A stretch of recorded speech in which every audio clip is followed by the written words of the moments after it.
Fabienne, je suis vraiment ravie de m'entretenir avec vous parce que j'ai beaucoup aimé le livre qui est sorti cet hiver, Louisiane, et qui est sorti au milieu de l'hiver, Oui. et c'était un de mes grands coups de cœur de la saison. Donc voilà, je suis heureuse d'en parler avec vous. Vous avez plusieurs activités finalement. Vous êtes cinéaste, vous faites des documentaires, vous faites aussi des performances artistiques, des lectures, en plus d'être romancière.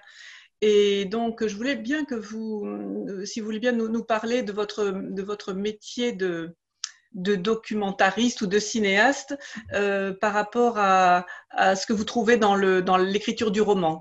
Qu'est-ce que vous trouvez dans l'un et pas dans l'autre, voilà. Bah, merci Marie déjà pour ces mots d'accueil. Et puis moi, je tiens vraiment à vous dire que je suis très heureuse d'être là. C'est pas complètement vrai, mais on est là ensemble. Et donc, c'était important pour moi. Alors, écoutez, ce métier-là de cinéaste, de réalisatrice, de documentariste, il se trouve qu'il a commencé finalement avant d'être auteur. J'ai commencé, je pense, mon premier documentaire, ça devait être peut-être avant l'année 2000. Je me rappelle d'ailleurs que c'était un documentaire consacré à Jenny Alpha, une comédienne antillaise qui nous a quittés, qui était martiniquaise, une grande comédienne. Et donc, il m'a semblé aussitôt, dès que j'ai commencé à être derrière une caméra, que là, il y avait quelque chose à creuser, que j'aimais bien ce moyen de m'exprimer. Et donc, très vite, j'ai commencé à aller de documentaire en documentaire avec des formats plus ou moins longs. Et ce que j'aime dans le documentaire, que je ne retrouve pas toujours dans le roman, c'est l'équipe.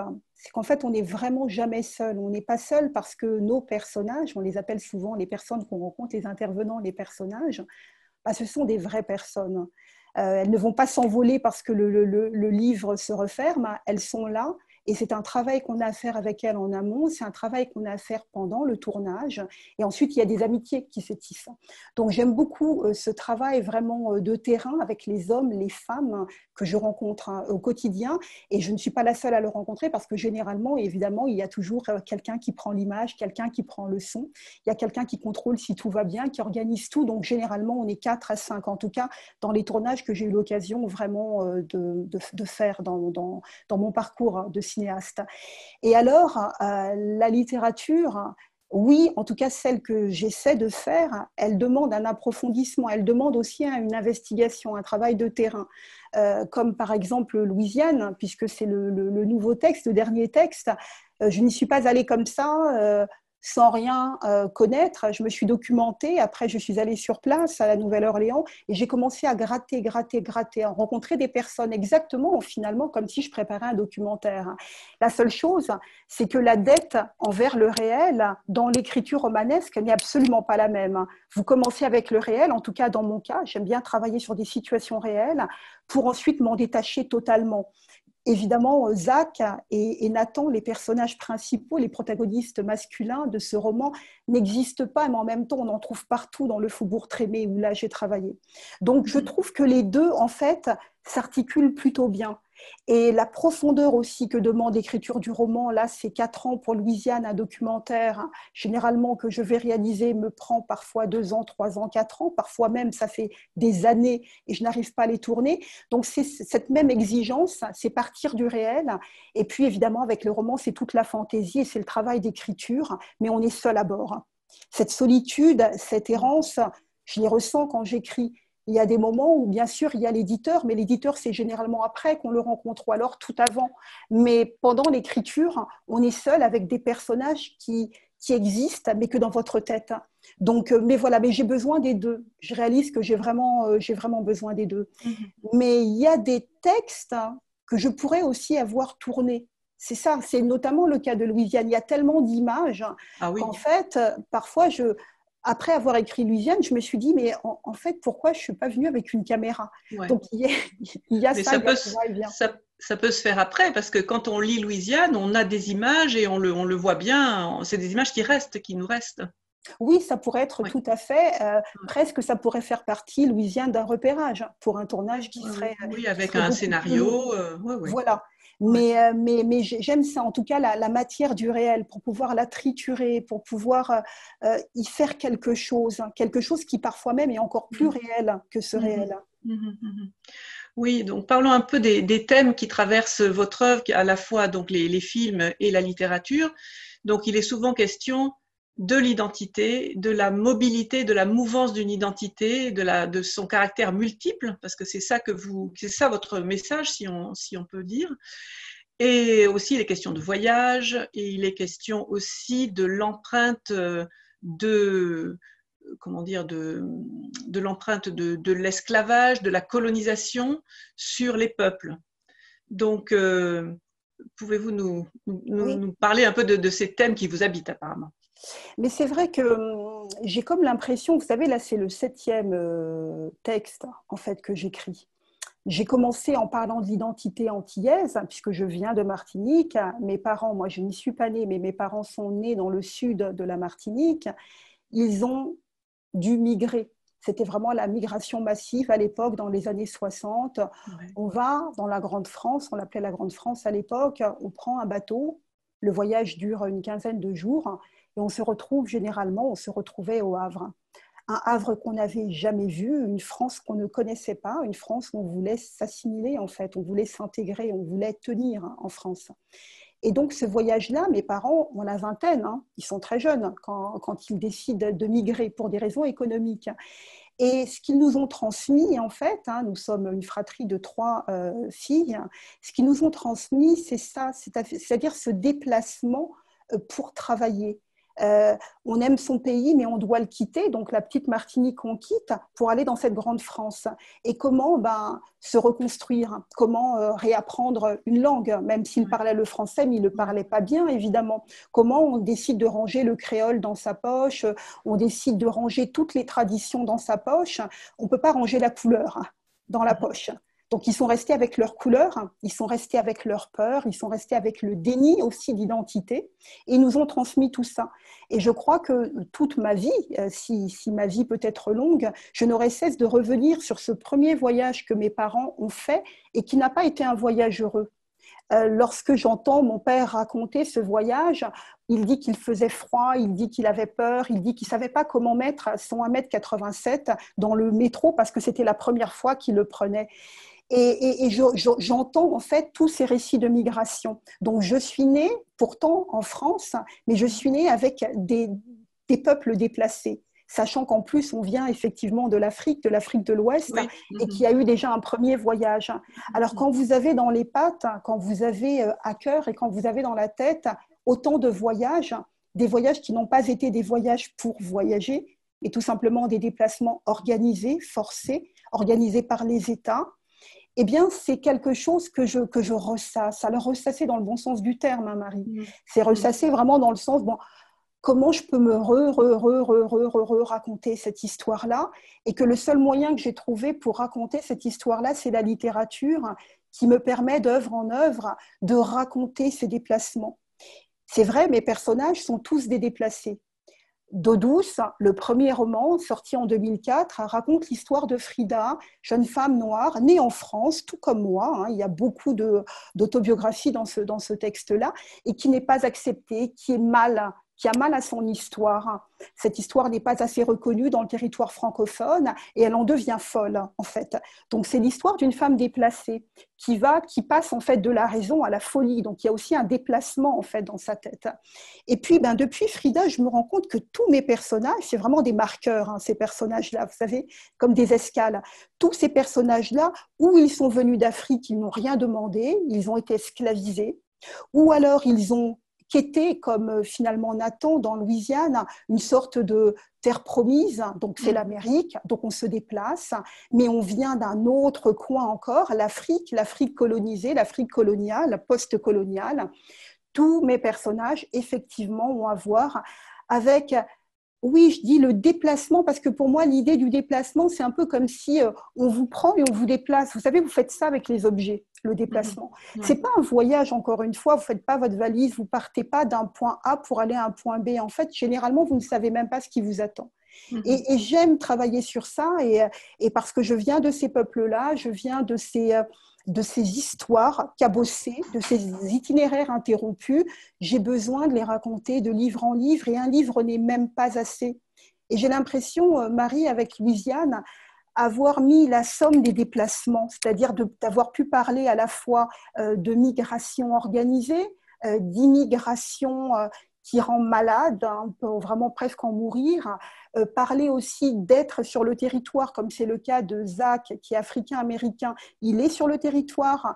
Il est arrivé, si on regarde la généalogie, il a pu arriver comme les premiers Africains esclavisés dans cette colonie de Virginie, premier esclave. Voilà, on est au XVIIe siècle en fait.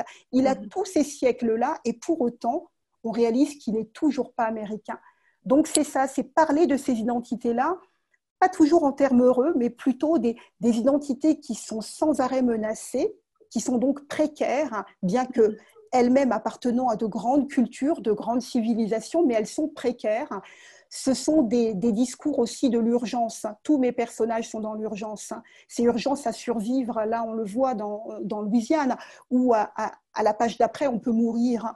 C'est ça, c'est ces identités arrêtées, en fait. Et je crois, moi, mais je n'ai rien inventé, je n'invente rien. Édouard Glissant, grand penseur, l'a dit bien plus que moi. C'est-à-dire que l'identité, elle n'est pas fixe. Il y a des gens qui, encore aujourd'hui, pensent que l'identité, vous voyez, c'est, ben voilà, là, j'ai une boîte, c'est ça l'identité, et que, alors, on se raccroche à l'identité comme ça, on ne peut pas la bouger, on ne peut pas la transformer, elle ne peut pas accueillir d'autres identités, elle n'est pas malléable. Quand la dernière fois, j'écoutais le discours de notre président, ben, qui nous invitait à ne pas questionner ou à ne pas revisiter cette identité. Mais en fait, elle n'a même pas besoin de nous pour être revisitée. Elle est revisitable sans cesse. Elle est mouvante, elle est fluide. On ne peut pas l'arrêter, en fait. Et c'est ce que mes livres racontent, qui sont des identités, des piles et des piles d'identités. Et parlons un peu de votre personnage Nathan, là, qui est très, très attachant. Donc, c'est un Français d'origine camerounaise qui décide d'aller en Louisiane sur les traces d'un grand-oncle ou d'un oncle, je ne sais plus, disparu il y a longtemps. Et il est très touchant parce qu'il est fasciné par tout ce qui est toute la culture nord-américaine, les Black Panthers, Baldwin, le Martin Luther King, le jazz, le blues, et il est bouleversé par ça. Et là, il marche dans son rêve en fait quand il arrive. Ouais, Il a l'impression d'arriver dans son rêve, dans l'Amérique, mais voilà. son Amérique à lui. Exactement, parce Ouais. que lui, en fait, il était une fois en Amérique, effectivement, a commencé avec les lectures. Alors oui, il dit cela lui-même d'ailleurs, il est capable de réciter James Baldwin par cœur. Ouais. Il est capable de réciter des refrains de Sam Cooke par cœur aussi, parce qu'en fait, il a été pétri de cette idée-là. Déjà, je pense, il vient du Cameroun, il vient du Cameroun Oui. qu'il a quitté à l'âge de 12 ans. Attention, il ne l'a pas quitté volontairement, ce pays. C'est sa mère, en fait, qui, voulant fuir son père, a décidé de le mettre dans un coffre d'une voiture et go, on va s'enfuir, en fait, du domicile, et elle est arrivée à Paris. Donc, c'est un pays qu'il n'a pas choisi, mais où il va quand même se faire. Il va devoir se faire, tenter de trouver un travail, grandir, pousser avec des mythes. Et c'est vrai que parmi ces mythes, c'est pas le mythe. Alors, il a le mythe du retour au pays, il a le mythe du Cameroun, mais qui très vite s'arrête. Ouais. Il n'a pas le mythe de la France du tout. Il en parle. Il parle de cette maman France qui n'a pas été très généreuse avec lui. Donc, le dernier mythe qui lui reste, à travers ce personnage qui est finalement un peu particulier, je ne dirais pas pourquoi, John Wayne Marie-Pierre, ce grand tonton qui serait parti en Louisiane il y a X temps. Alors, Nathan décide de partir à sa recherche, sachant qu'il a dû sans doute mourir depuis longtemps, mais il veut savoir pourquoi. Mais il arrive avec ce mythe de l'Amérique, mais de l'Amérique où être noir, c'est être beautiful, c'est être roi, c'est marcher avec une veste en cuir à Harlem, avec un chapeau. Vous voyez comme on peut voir, nous aussi, on a ça en tant que francophone, des images de l'Amérique qui a gagné, de l'Amérique qui a combattu pour sa liberté, où les communautés se sont organisées, elles détiennent des choses. C'est l'Amérique de Beyoncé, c'est l'Amérique de la chanteuse Beyoncé. C'est vraiment cette Amérique-là. Il part avec l'Amérique. En fait, c'est de Baldwin à Beyoncé, en fait, son Amérique. Et il arrive là. Il arrive pas n'importe où. Il arrive au sud de cette Amérique. Il n'a pas choisi le meilleur coin pour arriver, mais il y arrive. Et petit à petit, ce mythe va craqueler comme tous les mythes. Il va se rendre compte que il y a des réajustements à faire. Va-t-il les faire? Bon, on va voir dans ce qui se passe dans ce texte-là, mais il est certain que la défaite, pour lui, la première défaite, c'est se retrouver tout seul dans une petite chambre, toute petite chambre, Faubourg-Trémée, et de réaliser que tous ces hommes noirs et ces femmes noires qui passent ne sont pas du tout black and beautiful, mais ce sont des individus qui sont cassés par le système, qui l'ont parfois même intériorisé et qui en fait sont destinés, on parlera peut-être de cette idée de destin, sont destinés à la casse ou au malheur ou à la mort. Et ça fait mal. Il y a aussi le poids de Katrina qui est passé par là il y a quelques années. Vous qui avez vécu à la Nouvelle-Orléans, est-ce que pour vous, cette ville cristallise en fait toute la culture afro-américaine? Oui, mais alors de moins en moins. C'est-à-dire qu'en fait, moi, je suis arrivée, alors je ne suis pas Nathan, mais quand même, quand je suis arrivée, alors la première fois que j'ai vu la Nouvelle-Orléans, c'était même en 2009. Je me souviens, j'avais été invitée à un colloque à Bâton Rouge qui se trouve à 1h30 de la Nouvelle-Orléans. Et alors, tout me paraissait extraordinaire, bouillonnant. J'avais l'impression de voir les second line, les concerts dans la rue, les orchestres, vous voyez, partout des Noirs, partout la culture à portée de doigts, en fait, partout la vie, le voisinage, le système qu'ils ont de perron, vous parlez comme ça sans même vous déplacer, qui me rappelait d'ailleurs ce que j'avais vu moi en Afrique de l'Ouest, notamment au Sénégal où j'ai vécu. Et je me disais, oh, waouh, mais vraiment, c'est-à-dire que je me suis dit, mais c'est incroyable, je veux faire case à la Nouvelle-Orléans, je veux moi aussi en être et y être. Et je suis revenue pour ce livre en 2014, donc 5 années après. Et là, évidemment, c'était plus la même chose. Là, évidemment, le même quartier, donc le Faubourg Trémée, qui culturellement, qui historiquement a toujours été noir, eh bien, il y avait la gentrification qui était passée par là et tout était en construction, en reconstruction, tout était loué, les populations, la plupart avaient dû partir en fait parce que Katrina arrivait là a évidemment donné de la misère pour tous ces hommes et ces femmes qui généralement étaient locataires, qui n'étaient pas propriétaires de maisons et qui se sont retrouvés, comme on le sait tous, dehors, en dehors de la ville, repoussés à peu près à l'entrée de la ville et puis après de plus en plus loin. Et beaucoup sont partis, donc ce qu'on appelait la Chocolate City, la ville noire. En vérité, elle n'est plus tant noire que cela. Et l'autre chose aussi, vous savez, quand vous arrivez comme ça, moi c'était quelques jours en 2009, donc je me disais, bon, en 2010 exactement, donc je me disais, oui, tout est facile, tout peut se faire, etc. Et je me suis rendu compte, ben non, en fait, si je parlais comme ça, c'était peut-être parce que moi, j'étais noire, mais de France. Mais si j'avais été noire, africaine, américaine, à Trémée, où serais-je actuellement? Sans doute pas en train de faire un livre.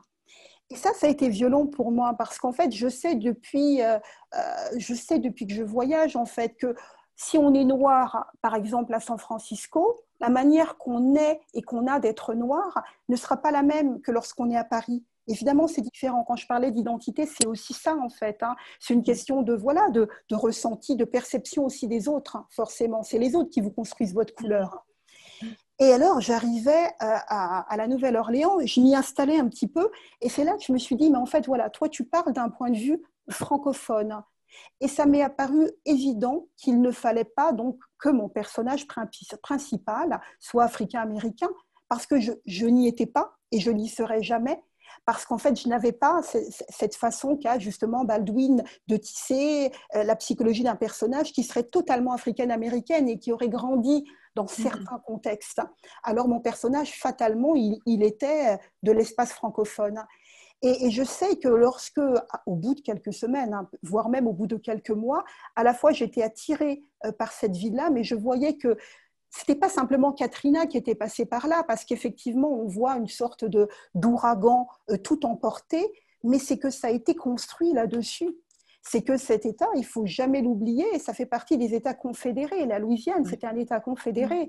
Alors finalement, vous avez les Blancs d'un côté et vous avez les Noirs d'un autre. Vous avez ceux qui sont exploités, en fait, et ce sont les mêmes. Et je voyais l'ombre de l'histoire planer sur les rues, sur les maisons, sur les fameux perrons dont je parlais, qui m'étaient au départ exotiques. Et je me disais, mais bon sang, c'est ça en fait. C'est ça, c'est-à-dire que voilà, où nous en sommes en 2014. Même s'il n'y avait pas eu Katrina, de toute façon, c'était mal embarqué pour les 60% en fait de Noirs à la Nouvelle-Orléans. Bien sûr, il y en a qui s'en sortent, hein, bien sûr. Mon portrait ne serait pas complet si je ne parlais pas de certains, d'ailleurs j'en parle dans mon livre, les créoles par exemple noirs, qui s'en sont sortis en fait, qui ont monté des business, mais quand même, la personne qui est dans la rue, elle est vraiment dans la rue, c'est-à-dire qu'elle a un chez-soi, mais alors elle gagne très très peu, et toujours cette espèce, et ça vraiment, vous savez, c'est terrible parce que je crois qu'on ne s'en rend pas compte, nous, depuis la France, tant qu'on n'est pas allé dedans, en fait, dans ce pétrin, vraiment. Et alors, lorsqu'on est dedans, j'ai développé des amitiés avec la communauté africaine-américaine et j'ai compris la peur, mais vraiment la peur. C'est-à-dire que moi, mon malaise d'être noire francophone et le racisme que j'avais pu ressentir, dont j'avais pu être victime petite, ça n'avait rien à voir avec ce qui se passait à la Nouvelle-Orléans. C'est qu'à la Nouvelle-Orléans, vous marchez dans la rue. Alors, marcher, ça va, mais vous prenez une voiture, hein, vous avez peur, en fait. Vous n'êtes pas sûr que vous allez rentrer chez vous sans être arrêté par la police. Vous n'êtes pas sûr que si vous grillez un feu, par exemple, ou une petite erreur, vous savez qu'on peut commettre tous sur la route, vous n'allez pas le payer cher. Et cette peur-là, elle n'est pas théorique. Elle n'est pas que dans les romans de Toni Morrison et de Baldwin ou de Le récit de Coates récemment, La colère noire. Elle est réelle, elle est concrète. Vous la sentez dans votre corps et elle est contagieuse. Cette peur est contagieuse, chez les Noirs comme chez les Blancs. Et donc, votre livre et votre travail en général prend une actualité dramatique là en ce moment, puisque les émeutes, la violence policière, et ça, tout ce qu'on entend de ce qui se passe là-bas, toute cette explosion de colère, comment vous la ressentez, vous, qui connaissez quand même le pays? C'est terrible à dire, mais vous savez, j'ai regardé les images où nous est montré le lynchage d'un homme. Il y a une personne de Black Lives Matter, une présidente, qui a dit, mais en fait, c'est un lynchage sans les cordes. Donc, c'est un lynchage sans les cordes, sans les arbres, sans les cartes postales peut-être qu'on s'envoyait après. Mais il s'agit quand même là, effectivement, d'un meurtre en direct qui n'est pas spontané, qui n'est en aucun cas spontané, qui est préparé et qui est à anticiper parce que c'est quelque chose qui arrive tout le temps. L'Amérique s'est construite ainsi. L'Africain esclavisé qui arrive en Amérique, c'est un bien meuble, point barre. C'est une propriété, tout simplement. Et aujourd'hui, évidemment, on se dit, bon, alors c'est loin, donc comment ça peut arriver? Vous savez, moi j'ai entendu des commentaires là, de personnes qui disaient, mais comment c'est possible? Mais c'est possible parce que ça s'est déjà produit. Oui. Ça, c'est la liste, on ne peut même plus faire de liste, on va se fatiguer, vous et moi, si on fait la liste. La liste, elle est énorme. Il y a ceux dont on parle, ceux dont on ne parle pas, mais le résultat est le même. C'est que, comme je le dis dans mon livre, on tue par habitude et parce qu'il y a des privilèges à sauver. Au bout du compte, ce n'est pas simplement parce que je n'aime pas telle et telle communauté. Donc non, c'est aussi, il y a des privilèges. Ça veut dire quoi être un flic? Ça veut dire quoi être un blanc en Amérique, être protégé? Je ne parle pas de ceux qui n'ont pas d'argent, blanc comme noir. Hein. Ça touche tout le monde, la misère. Mais là, ce destin-là, de pouvoir être tuable. Vous savez, une communauté tuable, une communauté qui est condamnée en plus parce que dès le départ, ça a été son destin. Ah, oui. On l'a fait venir pour ça et on ne l'a jamais, on ne lui a jamais laissé, vous savez, tellement de biens, tellement de possibilités, tellement d'opportunités.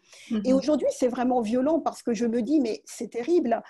Cette image-là, vous la mettez en noir et blanc, vous remplacez le pistolet par une pétoire ou par effectivement une corde ou par un coup ou une massue ou n'importe, vous les habillez différemment, c'est la même chose. C'est-à-dire que on n'est pas en fait dans le, on est dans le présent, mais aussi on est dans le passé. C'est ça qui est très troublant. C'est de voir que malheureusement, ce spectacle-là, on a l'habitude de le voir, on s'est habitué. Et la communauté noire s'est habituée à le voir, ce spectacle. Et je vous assure que, bien sûr, tout le monde est effondré, tout le monde est en colère aux États-Unis actuellement. Mais malheureusement, ce qui revient, c'est mais ça fait tellement de siècles que ça dure. Et il y a tellement de gens, moi vraiment, et on en parle souvent avec mon compagnon, parce qu'il me voit... il me voit étouffée parfois, vous voyez. Mais je me dis, mais c'est pas possible. Il y a eu tellement de personnes qui sont passées, qui ont parlé sous forme de poèmes, sous forme de performances, sous forme d'art plastique, sous forme de manifestes, sous forme de discours, sous forme de prières aussi. On a tout fait en fait. On a tout fait et voilà le résultat, voilà ce qui se passe en mai 2020 avec un homme, la quarantaine toute sa vie. Et quand je pense à ça, vous savez, je ne pense pas simplement à cet homme-là, mais je me dis, mais quid de sa famille? Un homme qui tombe comme ça, de ce fait-là, qu'est-ce que ça fait, je veux dire, comme répercussion? C'est d'ailleurs, j'en parle aussi dans mes textes, c'est l'idée de qu'est-ce que vous transmettez? Comment, moi qui l'ai vécu à un autre niveau, comment on m'a transmis la peur, comment on m'a transmis l'aliénation. Mais mon Dieu, je me dis, si j'avais été africaine-américaine et née dans le sud des États-Unis ou dans le nord, parce qu'au fond, vous savez, c'est un continuum, hein, c'est la même chose. Hein. Et je me dis, mais ça veut dire que j'aurais eu la peur en héritage, je n'aurais eu aucun argent, aucune terre, aucun bien, aucune mule, j'aurais eu la peur en héritage. Et l'idée qu'à n'importe quel moment, je suis tuable parce que je suis tuée. Et c'est ça qui est difficile. Donc, ces images-là, vous savez, elles sont anciennes, elles font mal. Moi, je n'ai pas su comment prendre la parole. Par exemple, je me suis dit, mais c'est aussi le rôle En fait, je m'interroge sur mon rôle d'écrire. On est écrivaine en vain, on est écrivain en vain. On continue à écrire de la littérature, on expose de beaux mondes, on essaie de mettre de la beauté, de mettre du courage, de mettre de l'espoir dans nos livres. Et puis voilà. Mais ce qu'il faut dire dans ce livre qui dénonce beaucoup de choses, parce que c'est aussi un livre politique, il y a une rage de vivre qui le traverse, il y a la joie de vivre, il y a la cuisine aussi, il y a le chant, il y a l'humour, il y a beaucoup d'humour, on rit pas mal, oui. Il y a le manger aussi, il y a les odeurs. Bien sûr, oui, voilà, c'est un livre très, très sensuel et très haut en couleur. Et justement, ce qui m'a beaucoup frappé dans ce livre et ce qui va me rester de ce livre, c'est votre langue. Votre langue qui est, j'ai l'impression qu'elle est tout à fait particulière, comme si vous l'aviez forgée, comme si vous aviez forgé un outil pour exprimer ce que vous avez en vous. Oui. Et ça, bon, autant dans les dialogues que dans les descriptions, que dans les ambiances rendues, voilà, donc là, j'encourage beaucoup les lecteurs à aller voir ce livre, aller le lire, parce que c'est vraiment un choc. Comment vous travaillez? Est-ce que bon, c'est une question bête, mais bon. Non, mais absolument pas. Elle est tout à fait pertinente et surtout avec ce texte-là. Parce que comme je le disais tantôt, le fait d'arriver en 2014 avec un texte à écrire, le fait d'être là, j'étais à trémer dans cette petite chambre, ne pas savoir comment l'écrire, j'ai attendu en fait que les bruits de la ville viennent et que les langues de la ville viennent à moi pour commencer à entendre ma voix, en fait, et la voix de mes personnages. Ce qui est sûr, c'est que la Nouvelle-Orléans est un creuset linguistique fantastique. On a eu Haïti qui est passé, qui s'est installé là, donc créole haïtien. On a eu le français, alors le français de Louisiane, comme on l'appelle, hein, le français cajun, vous savez, avec ses sonorités. Voilà. Oui. On a eu aussi le créole louisianais, Donc, on a eu l'espagnol, évidemment, l'anglais, on a eu des langues africaines, hein, puisque eux aussi sont venus. Et donc, tout ça, en fait, forme des sons différents. Plus l'eau, Marie. Vous avez parlé de Katrina, mais il y a l'eau tout le temps. Il pleut, vous savez, il pleut, boum. Il pleut. Et donc, la pluie aussi est dans ce travail de la langue. Les cyprès, je commence avec un monologue. C'est un cyprès qui prend la parole. Parce qu'il y a aussi cette nature qui est omniprésente, hein. Il y a cette nature qui fait masse, hein, qui est là. C'est vraiment le primat de la nature dans ce texte-là. Et donc, il me semblait important de laisser, d'accorder cette place, de mettre de l'organique, de mettre du végétal, parce que je savais qu'il y avait la part de l'homme, mais il y avait la part de la terre. Et que cette terre-là, il fallait qu'elle entre d'une manière ou d'une autre dans le texte. Alors j'ai attendu que cette terre-là me pénètre, et petit à petit, et je peux vous dire vraiment petit à petit, goutte après goutte, j'ai travaillé. Chaque mot qui est là, je l'assume. Parce que chaque mot, je l'ai déplacé, remplacé, redéplacé, placé finalement. Et j'avais besoin de ça. Et jusqu'au titre, hein, là, c'est un nouveau titre. Et il y avait un autre titre avant. Et jusqu'au titre, c'est-à-dire que je voulais qu'on entende le L de Louisiane. Vous savez, ces sonorités-là qui font cette terre-là, qui est une terre magnifique, évidemment, avec son sang, hein, comme on en a parlé tout à l'heure, mais avec ses langues aussi. Et je crois que c'est ça, chaque livre n'est jamais écrit de la même manière. Là, c'est le 7e texte et je vous assure que je me mets au défi à chaque texte de mais comment ça va sonner? Il y a l'histoire, il y a le thème et tout ça, il y a des thèmes qui me sont chers, mais il y a surtout mais comment ça va parler? Comment, quand on va ouvrir ce texte-là, il va y avoir une autre langue. Il va y avoir d'autres langues en fait. Et là, on parlait d'identité. Et c'est ça, c'est-à-dire que ce sont des langues. C'est-à-dire on entend le créole, les créoles. Oui, ah oui, bien on sûr. entend le français d'Afrique. On peut entendre le français du Cameroun aussi dans ce texte-là. On entend évidemment l'anglais, ça, on entend cet américain-là. Et donc, ça donne, et on entend la langue de la terre. Donc, ça donne quelque chose. Et donc, ça a mis du temps. Ça a mis du temps. Moi, je ne pouvais plus. En 2017, je me disais, c'est terminé, je pense que c'est terminé. Et en fait, non, ça revenait. Ça revenait. Parce que le texte accueille le présent, l'extraordinaire contemporain, mais aussi le vieux monde, le vieux passé. Oui. Il fallait évidemment que ces temps-là se croisent, hein, cohabitent dans la même ligne. Donc, il y a des mots en vieux français dans ce texte. Ah oui, oui. Il y a à la fois, oui, dans les vieilles blessures collectives, et puis la modernité. Et ça, tout ça apparaît dans cette langue magnifique qui m'a vraiment impressionnée. Et des chansons aussi. Et des chansons aussi, oui. La musique, on entend la musique aussi. Ouais. Moi, je rejoins Marie aussi, je trouve qu'il est très sonore. Il y a beaucoup de voix dans ce roman. Je trouve que c'est un grand roman sur les origines et sur le poids du passé. Vraiment, bravo. Je conseille vraiment au lecteur d'aller en librairie lire votre texte parce que vraiment... c'est un livre qu'on a envie d'entendre lire à voix haute. Oui, c'est vrai. Oui, vrai. Ce qui sera fait. Ah bon, oui, je sais que vous faites des lectures. Merci Marie, merci beaucoup.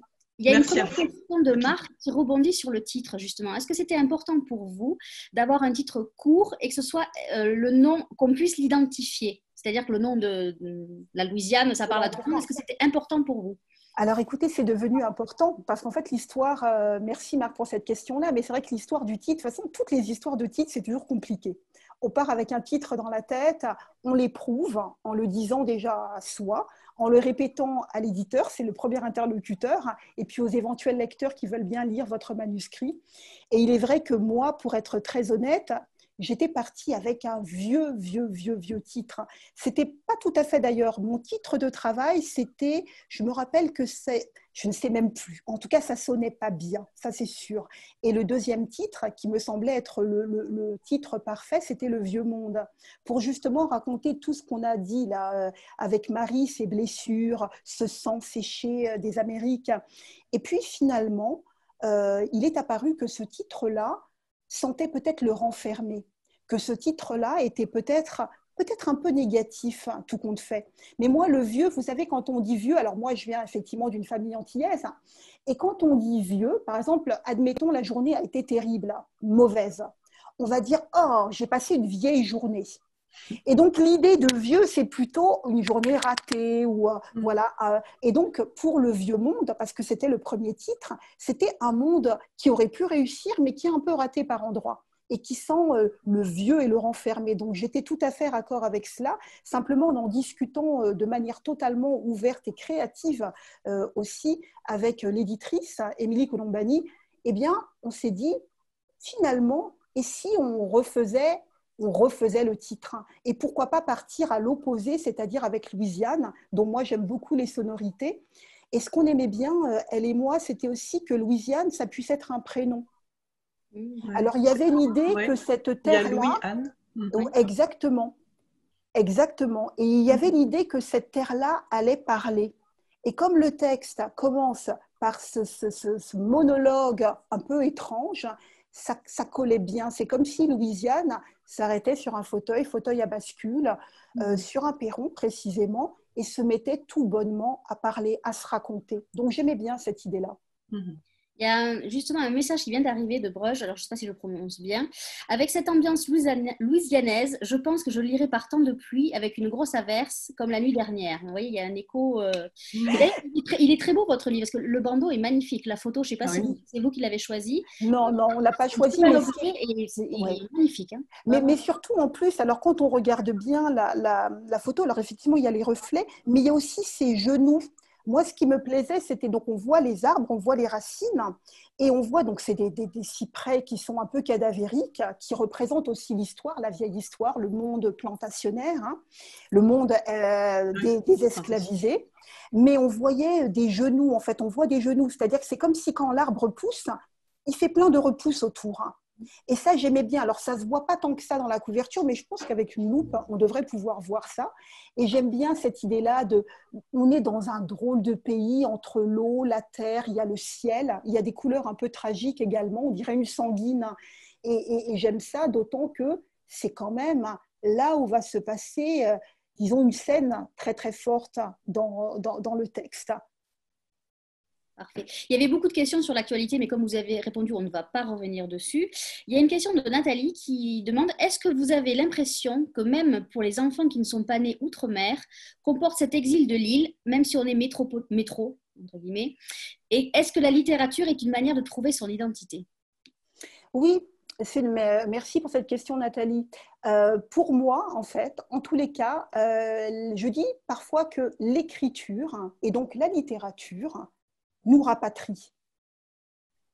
C'est finalement le mot qui nous renvoie, et l'image, parce qu'à condition évidemment que le texte soit imagé, mais qui nous renvoie à des endroits qu'on a connus et dont on a la nostalgie.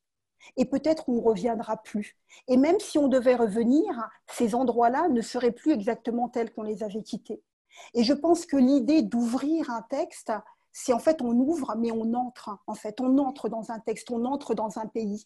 Et je pense que l'exil peut, je ne dirais pas se résoudre totalement à travers un livre, mais quand même, moi je sais qu'il m'est arrivé, en ouvrant Cahier d'un retour au pays natal d'Aimé Césaire, et pourtant il décrit son île, une île plate, désolée, terrible, une île coloniale, sous perfusion et coloniale, il a décrit comme ça, mais il y a une grande beauté quand il décrit la forêt.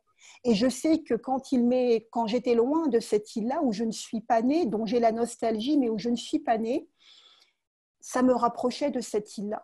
Ça me rapprochait de lire ces mots-là, de repasser par les paysages connu, mais en fait pas vraiment connu, vous voyez. Donc il y a cette espèce de, comme on dit aux Antilles, ouais, pas ouais, c'est-à-dire qu'on voit et on ne voit pas.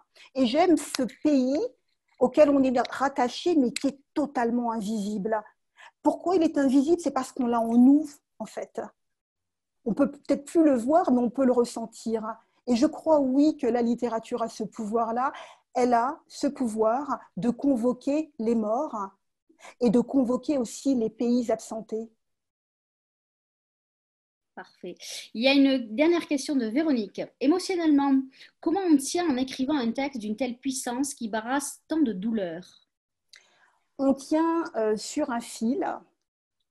On tient sur un fil, mais on arrive quand même à tenir. On tient raide. On tient raide sur un fil.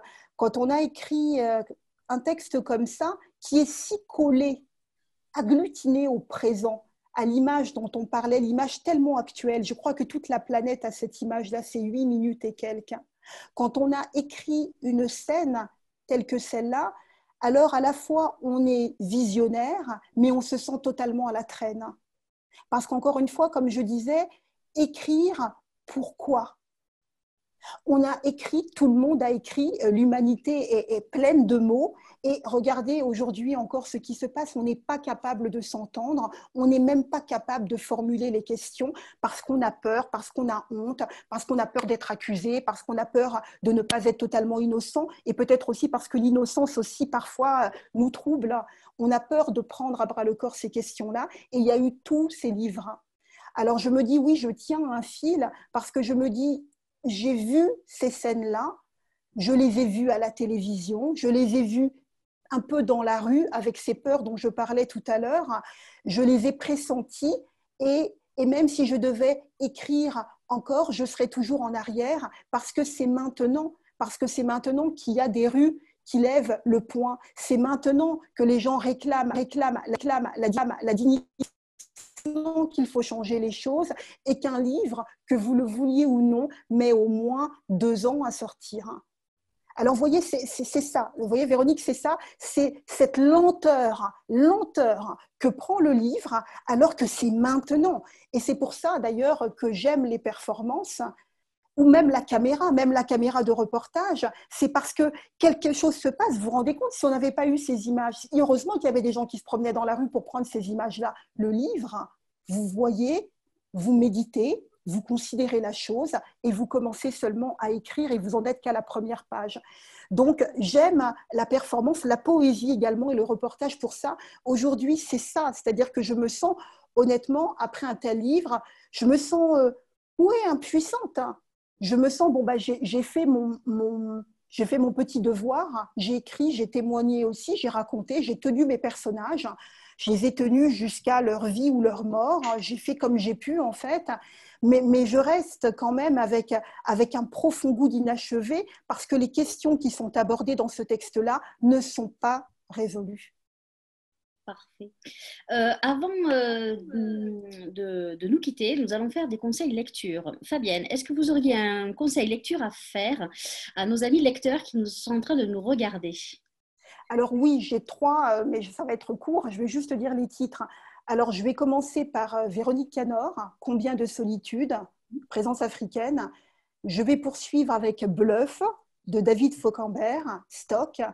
Et je vais poursuivre, et là vous les avez dans toutes les, je pense, dans beaucoup, Harlem Quartet de Baldwin. Pourquoi les 3? Parce que les 3 parlent de transmission, les 3 parlent d'identité, parlent d'une culture en rupture, hein, une culture en errance, parce que les 3 parlent de la terre. Parfait. Marie, c'est à vous pour le conseil lecture. Oui, alors je partage complètement le coup de cœur pour Bluff, qui est un de mes livres phares. Et là, j'ai un de mes derniers coups de cœur, Récit d'Ibiza de Walter Benjamin. Ça, c'est vraiment très, très beau. Ce sont des textes que Walter Benjamin a écrits dans les années 30 quand il était à Ibiza. Voilà, c'est très étonnant. Parfait. Il y a un message qui vient juste d'arriver pour vous, Fabienne, et qui dit que vous avez laissé une trace, une mémoire. Donc, on va se finir sur ces belles paroles. Je voudrais vraiment vous remercier, Fabienne, d'avoir été avec nous ce soir pour évoquer votre roman avec Marie. Je rappelle à tous nos amis lecteurs qu'il faut aller en librairie, que ce soit à Bayonne, dans la librairie de Marie ou dans toutes les librairies de France, pour aller se procurer Louisiane, qui est sortie aux éditions Rivage. C'est un magnifique texte. Vraiment, allez chercher ce livre parce que c'est vraiment magnifique. Et allez en librairie parce que les libraires sont là pour vous conseiller. On ne le dira jamais assez. Mesdames, je vous souhaite une belle soirée. Je vous remercie encore d'avoir été là avec nous ce soir. Et demain, on va changer complètement d'univers puisque nous allons nous replonger dans l'univers jeunesse. Et nous aurons la joie d'accueillir Samantha Bailly et Anne-Fleur Multon pour C'est pas ma faute aux éditions Pocket Jeunesse. Mesdames, merci beaucoup. Je vous souhaite merci un merci. Merci Fabienne. Nathalie, à toute l'équipe et merci à vous aussi qui nous avez écoutés. Merci beaucoup.